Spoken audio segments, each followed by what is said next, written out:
Le 6 juillet, c'est la journée mondiale du baiser, une journée née dans les années 90 au Royaume-Uni et surtout adoptée dans le reste du monde au début des années 2000. Le concept est simple, rappeler aux gens le plaisir d'embrasser ou de s'embrasser. Mais quelles sont les vertus justement du baiser? On a posé la question à la psychanalyste Catherine Grangeard. Le baiser, c'est déjà s'embrasser, vous voyez, se prendre dans les bras, c'est déjà une intimité. Et donc la vertu, c'est de rapprocher des personnes, de leur offrir un instant de proximité, un instant de partage. Et le baiser, c'est tout cela. On peut faire l'éloge du baiser parce que ça rapproche amicalement. Alors, vous savez que certains dirigeants politiques s'embrassaient sur la bouche pour montrer qu'il n'y avait pas d'intention belliqueuse derrière. Ceci est symboliquement le signe que nous sommes en paix quand on s'embrasse. Sinon,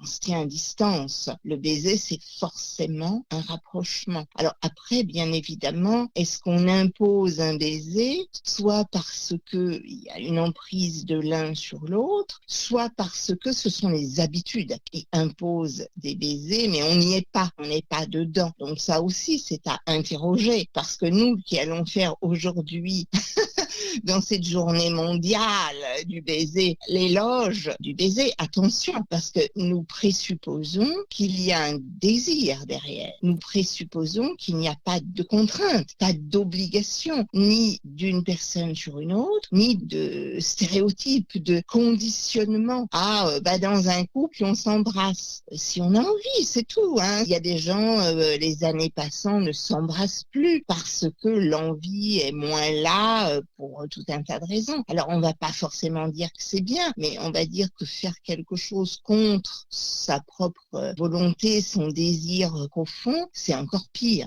Merci Catherine Grangeard. Pour rappel, le 6 juillet prochain, c'est donc la journée mondiale du baiser. Alors, embrassons-nous.